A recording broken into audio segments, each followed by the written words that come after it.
Assalamualaikum warahmatullahi wabarakatuh.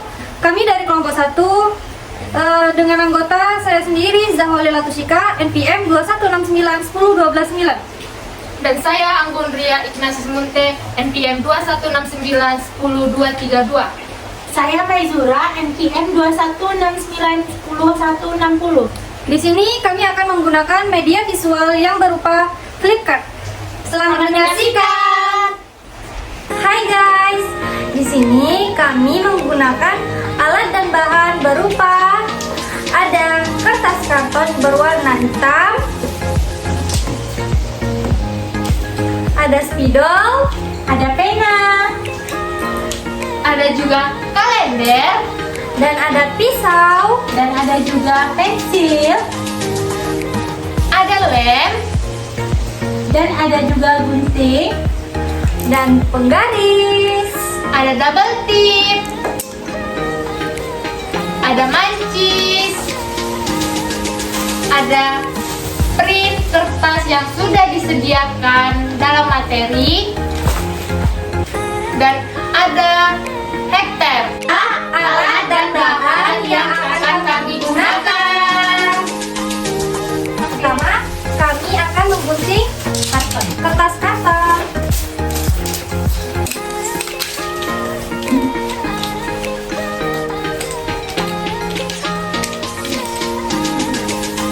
di sini kertas kartonnya kami lipat dua. Ya, kertas kartonnya kan panjang, jadi kita lipat 2 ya. Menyesuaikan dengan Kalender. Ya, satu gambar.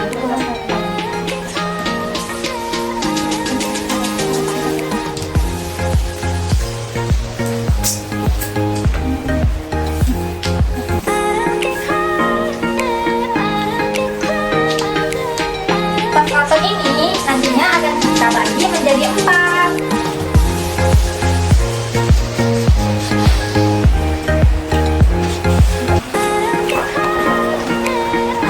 Kami lipat dulu ya menjadi 2 bagian lagi.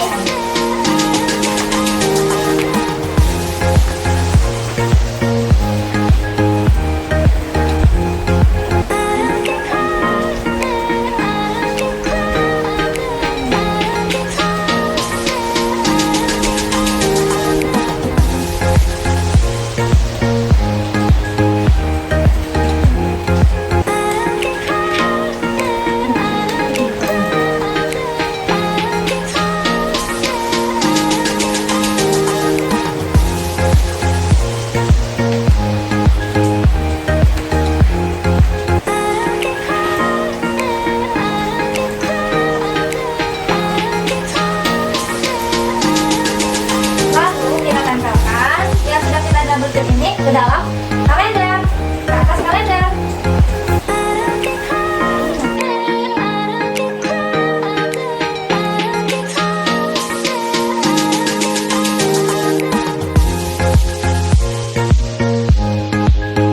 Tada! Hai guys, inilah hasil media visual flipchart kami. Mari kami akan menjelaskannya, yaitu mulai dari surat. Baiklah, di sini kami akan menjelaskan media pembelajaran kami yang berjudul Gaya dan Energi. Yang pertama yaitu dari pendahuluan, di mana pendahuluan ini yang pertama deskripsi singkat. Modul gaya dan energi ini membahas tentang gaya dan energi dalam kehidupan kita sehari-hari, di mana gaya tersebut tidak kita sadari. Ternyata misalnya kayak mendorong pintu agar dapat terbuka atau menarik pintu atau menutupnya. Nah, yang kedua ada relevansi. Modul ini susun untuk membantu peserta didik dalam rangka memupuk rasa ingin tahu dari para peserta didik pada tingkat sekolah dasar tentang gaya dan energi. Hal ini sejalan dengan hakikat IPA merupakan ilmu yang berhubungan dengan gejala-gejala alam yang berbendaan yang sistematis, tersusun secara teratur, berlaku secara umum. Dan yang terakhir adalah C, petunjuk belajar. Modul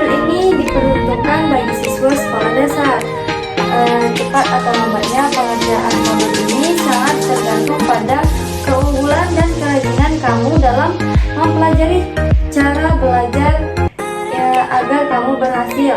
Jika kamu mengikuti petunjuk ini, yang pertama ada yakinkah diri kamu telah siap untuk belajar? Dan yang kedua ada berdoa terlebih dahulu sebelum belajar. Dan yang ketiga, baca tujuan pembelajaran dan pengantar modul ini supaya kamu dapat mengetahui apa yang harus dipelajari dari isi modul tersebut. Yang keempat ada baca uraian materi pada modul ini secara seksama. Kamu dapat menandai atau mencatat materi yang belum atau kurang kamu pahami. Dan yang kelima, diskusikan materi-materi yang belum dipahami oleh Ananda, tutor atau pendidik dan orang yang dianggap ahli dalam bidang ini. Dan yang keenam, kerjakan soal latihan atau evaluasi dalam modul untuk mengukur tingkat penguasaan materi sebagai hasil pembelajaran. Dan yang terakhir ada, apabila hasil kamu belum memuaskan, jangan putus asa, cobalah lebih giat lagi dalam belajar. Baiklah, materi selanjutnya yaitu tentang materi inti, di mana materi inti yang A ini yaitu capaian pembelajaran. Capaian pembelajaran di sini memahami macam-macam gaya dan menjelaskan hubungan antara pengaruh gaya terhadap gerak benda dan menerapkan pengetahuan tentang gaya dalam kehidupan sehari-hari dan mengidentifikasikan berbagai sumber energi, perubahan bentuk energi, dan sumber energi alternatif seperti kayak angin, matahari, air, panas, bumi, bahan bakar organik, nuklir, dan dalam kehidupan sehari-hari kita. Nah, selanjutnya di sini ada B sub capaian pembelajaran. Yang pertama adalah memahami macam-macam gaya. Menjelaskan hubungan antara pengaruh gaya terhadap gerak benda dan menerapkan pengetahuan tentang gaya dalam kehidupan sehari-hari. Yang kedua, ada mengidentifikasi berbagai sumber energi, perubahan bentuk energi, dan sumber energi alternatif dalam kehidupan sehari-hari. Nah, yang C ada kompetensi dasar. Yang pertama, mengidentifikasi macam-macam gaya, antara lain gaya otot, gaya listrik, gaya magnet, gaya gravifikasi, dan gaya gesek. Dan yang kedua ada mengidentifikasi berbagai sumber energi perubahan bentuk energi dan sumber energi alternatif seperti angin, air, matahari, panas bumi, bahan bakar organik, dan nuklir dalam kehidupan sehari-hari dan cara menghemat energi. Baiklah, yang selanjutnya yaitu ada tujuan pembelajaran, di mana yang tujuan pembelajaran di sini ada 4. Yang pertama yaitu melalui kegiatan pengamatan, peserta didik dapat menjelaskan fenomena gaya terkait dengan aktivitas yang dilakukan dengan tepat. Yang dua itu yaitu melakukan diskusi peserta didik untuk menyimpulkan hasil pengamatan berhubungan dengan gaya yang tepat.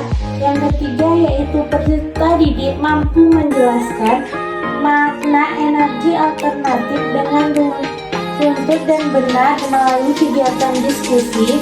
Dan yang terakhir yaitu peserta didik dapat memberikan contoh macam-macam sumber energi alternatif dengan benar yang melalui kegiatan diskusi. Selanjutnya ada gaya dan energi. Pengertian gaya. Gaya adalah kekuatan atau tarikan atau dorongan yang mengakibatkan benda yang dikenainya akan mengalami perubahan gerak atau berubah bentuk. Nah, yang kedua ini pengaruh gaya. Pengaruh gaya dalam kehidupan sehari-hari. Yang pertama, gaya menyebabkan benda diam bergerak. Contohnya kelereng yang awalnya diam dan dapat bergerak setelah disentil. Meja yang awalnya diam dapat berpindah tempat setelah didorong dan sebagainya. Yang kedua, ada gaya menyebabkan benda bergerak diam. Contohnya seperti bola yang melaju kencang akan diam setelah ditangkap oleh kiper atau penjaga gawang. Yang ketiga, ada gaya dapat menyebabkan benda berubah arah.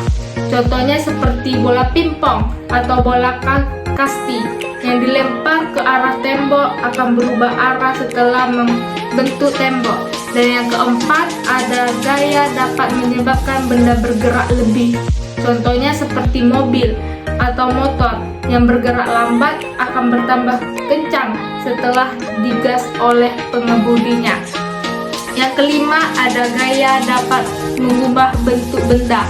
Contohnya seperti kelereng. Minuman yang kosong akan menyok setelah diinjak dengan keras. Plastisin berubah bentuk jika ditekan. Di sini ada gambar.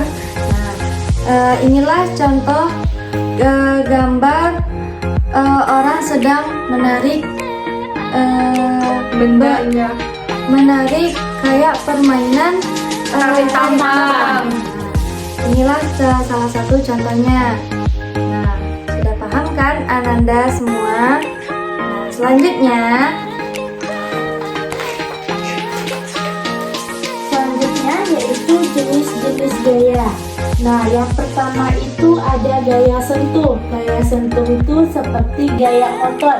Gaya otot ini dilakukan untuk tubuh kita sering untuk menarik atau mendorong barang atau mengangkat barang seperti gambar yang ada pada tersebut. Di sini ialah siswa sedang mendorong meja.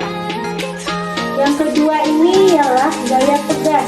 Gaya pegas ini merupakan kekuatan yang ditimbulkan oleh karet atau pegas yang direnggangkan saat memanah karet atau melontarkan anak panah setelah yang Anda tarik di depan seperti gambar tersebut. Sudah dipahami kan? Yang ketiga itu ialah gaya gesek. Gaya gesek ini merupakan gesekan dua benda. Misalnya seperti saat berlari, sepatu akan bergesekan dengan jalan sehingga kita akan berlari lebih aman seperti contoh gambar yang ada di sini. Selanjutnya B, gaya tak sentuh. Nah, yang pertama itu kan gaya tak sentuh itu ada 3. Yang pertama ada gaya listrik statis, yang kedua ada gaya magnet, dan yang ketiga ada gaya gravifikasi. Nah, yang pertama itu ada gaya listrik statis. Gaya listrik statis ini adalah kekuatan yang dimiliki benda yang bermuatan listrik untuk menarik benda di sekitarnya. Kita bisa mencoba membuktikan adanya gaya listrik dengan melakukan percobaan. Cobalah Ananda semua gosokkan penggaris plastik pada rambut Ananda tersebut secara berulang-ulang. Selanjutnya, dekatkan penggaris tersebut ke potongan kertas. Maka inilah yang terjadi sebagai gambar di sampingnya.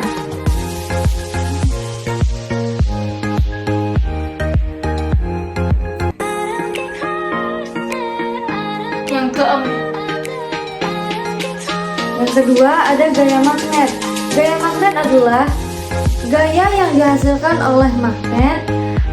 Hanya benda yang mengandung unsur besi atau baja yang akan menempel ke magnet. Benda yang terbuat dari plastik atau kertas tidak akan tertarik dan menempel ke magnet tersebut. Nah, yang terakhir ada gaya gratifikasi. Kenapa gaya ini disebut juga gaya tarik? Karena kekuatan bumi untuk menarik benda ke bawah. Jika melemparkan bola ke atas, maka bola akan jatuh ke bawah. Demikian juga buah yang ada di pohon. Jika rontok, maka akan jatuh ke bawah. Nah, selanjutnya yaitu ada hukum Newton yang pertama. Hukum Newton yang pertama ini yaitu peristiwa tersebut menunjukkan setiap benda akan diam atau bergerak lurus beraturan jika di resultan gaya yang bekerja pada benda tersebut sama dengan nol. Artinya, benda cenderung mempertahankan kedudukannya. Benda diam akan tetap diam, dan ketika benda bergerak cenderung bergerak. Makanya adalah benda memiliki sifat untuk selalu mempertahankan keadaan diam atau bergeraknya. Baik, selanjutnya yaitu hukum Newton 2, yang dimana hukum Newton 2 ini ketika kamu mencoba melemparkan batu ke atas secara vertikal seperti contoh pada gambar tersebut, apa yang dapat terlihat dari gerakan batu tersebut? Betul, pada awalnya batu tersebut melaju ke atas dengan kecepatan yang konstan. Kemudian, apa yang menyebabkan batu tersebut gerakannya melambat, dan kemudian apa yang berhenti? Betul, akibat adanya gaya gravitasi akan melambat batu kecepatannya dan menghentikannya. Dan mengapa ketika batu tersebut jatuh, kecepatannya akan bertambah? Karena batu tersebut akan kembali ke bumi dengan kecepatan dari massa batu ditambah dengan adanya gaya gravitasi yang mempercepat batu tersebut.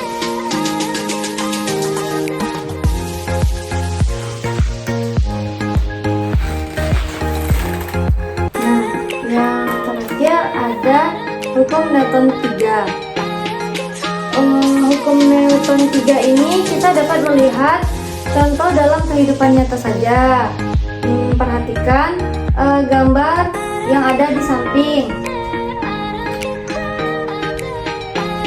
Duduk di lantai dengan telapak kaki menempel di dinding. Apa yang terjadi ketika kamu menjejakkan kaki dengan kekuatan dorong yang lambat?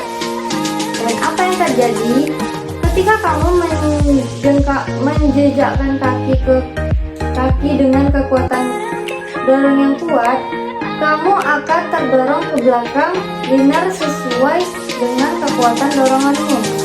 Hukum Newton 3 ini menyatakan setiap ada gaya aksi yang bekerja pada suatu benda, maka akan timbul gaya reaksi yang besarnya sama tetapi arahnya berlawanan.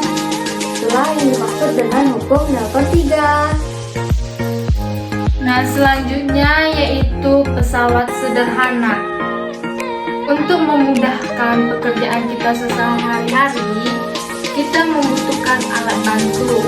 Alat tersebut dapat membuat pekerjaan menjadi ringan. Alat ini dinamakan pesawat sederhana.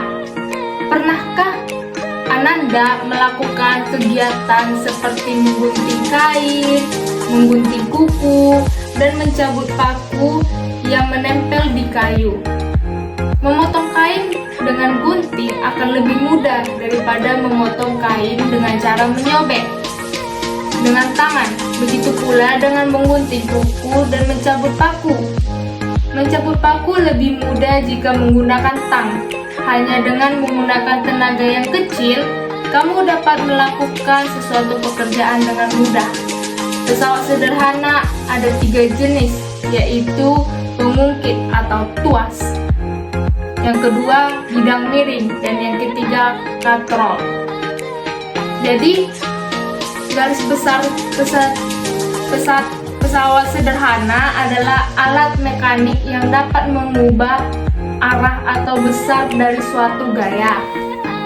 Baiknya, yang pertama ada pengertian energi, di mana pengertian energi ini adalah sesuatu yang dapat melekat dalam setiap aktivitas kita dalam kehidupan secara sederhana. Energi ini dapat diartikan sebagai kemampuan suatu benda dalam melakukan suatu usaha. Dan yang kedua ada bentuk energi. Yang pertama, energi dari minyak dan gas bumi. Seperti gas itu terbuat dari bahan bakar kompor. Terus ada bensin. Bensin itu bahan bakar motor.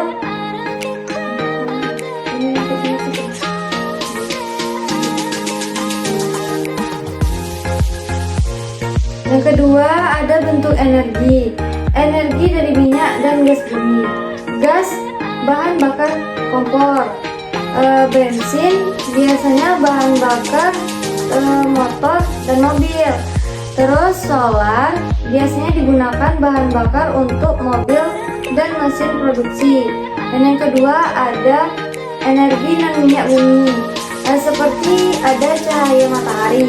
Energi panas cahaya matahari dapat digunakan untuk menjemur pakaian, memanaskan air. Terus ada angin. Angin ini dimanfaatkan untuk menggerakkan perahu layar dan kincir angin. Terus ada air. Air deras merupakan sumber energi. Energi air dimanfaatkan sebagai pembangkit listrik di PLTA atau pembangkit listrik tenaga air. Terus yang terakhir, yang keempat, ada gelombang laut. Gelombang laut air ini menghasilkan energi yang dapat diubah menjadi energi listrik. Dan yang terakhir ada bahan bakar blow. Dan yang terakhir ada bahan bakar bio. Bahan bakar bio ini merupakan bahan bakar yang berasal dari tumbuhan maupun hewan. Tumbuhan sumber bahan bakar bio ini antara lain adalah kelapa sawit, jarak, bunga matahari. Hewan biasanya menghasilkan biogas yang diproduksi dari kotoran hewan yang diuraikan dengan bantuan bakteri. Gas yang dihasilkan bisa digunakan sebagai sumber energi. Sumber energinya ada energi panas pada kompor pertama yang besarnya sama tetapi berlawanan arah.